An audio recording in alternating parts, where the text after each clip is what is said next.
Paris Climate Agreement. At the 2015 Annual United Nations Convention known as COP, all developed countries convened in Paris and ultimately signed an official agreement to address the urgency of climate change. This is Article 2.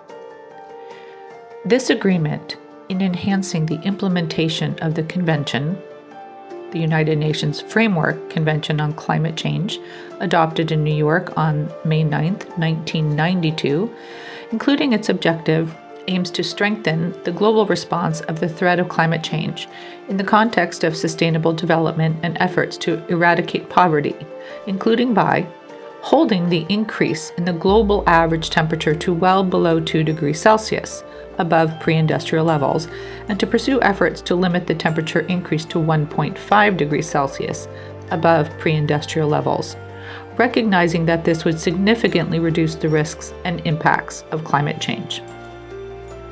Increasing the ability to adapt to the adverse impacts of climate change and foster climate resilience and low greenhouse gas emissions development in a manner that does not threaten food production. Making finance flows consistent with the pathway towards low greenhouse gas emissions and climate resilient development.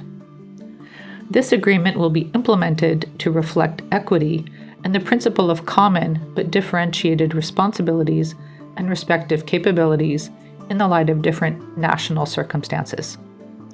The commitment included the pledge to reduce carbon emissions by 50% by 2030 and to achieve net zero by 2050. In November 2021, the annual COP Conference 26 gathered the world leaders to disclose and review the results from the past 6 years since signing the agreement. In fact, carbon emissions have not declined in any single year. In fact, 2021 emissions rose 6% over 2020. Now more than ever, people must focus on climate change, the economic and scientific realities of the impact of our human actions that are affecting climate change.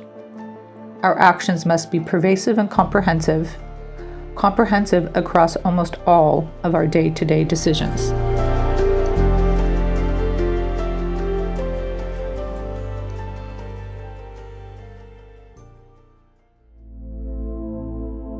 Transformation. When we talk about climate change, we think about our environment and what is happening around the world. It may be unclear what we can individually do to make positive changes and to understand what influence we have on our communities and businesses. 5 areas make up 90% of climate change. These 5 areas are electricity, transportation, food, land use and forestry, industry, and buildings. In each of these areas, there are opportunities for investors, businesses, and entrepreneurs. Trillions will be spent and invested to reinvent the global economy to operate more sustainably. 2 years ago, Bloomberg News projected that battery-powered cars, electric cars, would be cheaper than gas cars as soon as 2027. They revised the projection to this year, in 2022, because batteries continue to get less and less expensive. Technology is disruptive. Solar and wind now are cheaper than coal. So, no one's going to burn coal anymore. The market won. Electric cars, the market will win again. The goals of cutting global carbon emissions in half by 2030 and reaching net zero by 2050 are bold yet essential for our survival.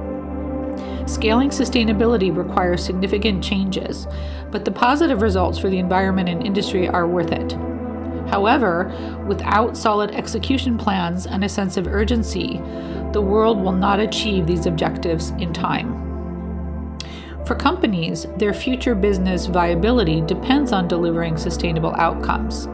Consumers, investors, and employees are pushing companies toward these goals and need to push harder. And we need to pressure government representatives to vote accordingly and pass essential laws and policies to accelerate corporate and individual action, with rebates and tax benefits for sustainability practices. Most importantly, it's urgent to vote with your wallet. Every purchase in the grocery store is a decision that includes the carbon footprint of each item on the shelf. Every stock or mutual fund you invest in has a company with a carbon footprint.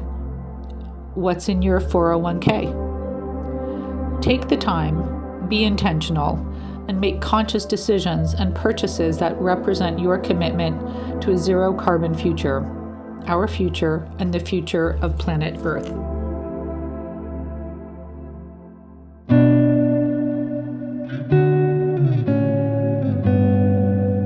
Decarbonize the grid. Fossil fuels, including coal, oil, and natural gas, produce approximately 80% of the energy used today. That energy releases toxic air molecules, destroys natural wildlife, and pollutes our oceans, other waterways, forests, and cities. The good news is that the two primary sources of renewable energy, solar and wind, are now less expensive than fossil fuels, and massive efforts are underway to provide a total transition to a renewable energy electric grid. Make sure to check your energy sources and usage in your home.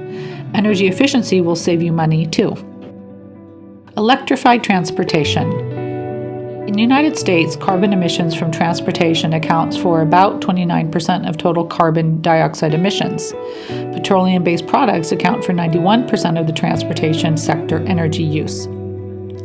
Transition to an electric-powered car, prioritize more sustainable travel like public transportation, and fly less. All are ways to lower carbon emissions.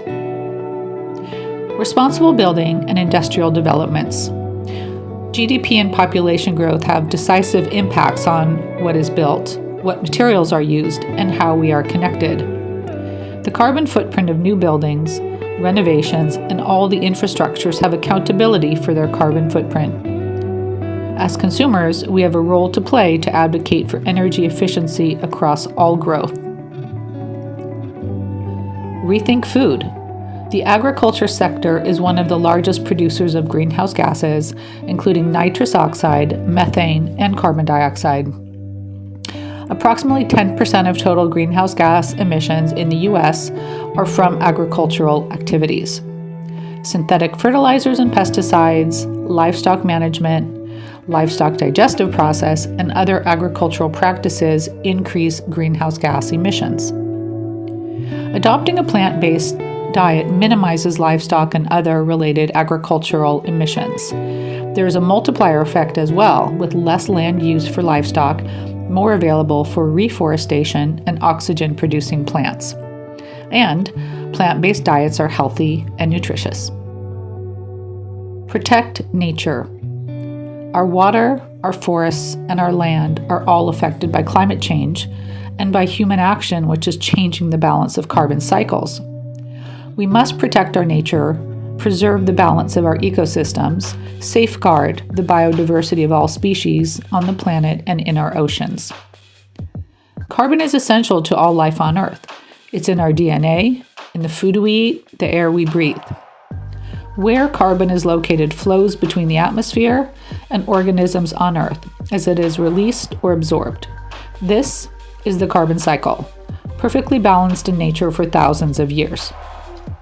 A carbon sink is anything that absorbs more carbon from the atmosphere than it releases, primarily forests, oceans, and soil. A global problem has a need for equitable resolution. As we endeavor to protect nature, our planet, and lower our reliance on fossil fuels, we must also act with the lens of responsibility to the underserved populations and countries around the globe where those who suffer the most have done the least to contribute to the problem of climate change. The United States must decarbonize first to show the world that it is possible and to drive costs down for everyone else. Europe and China must also accelerate their initiatives. As major contributors to the problem, it is time to fix it.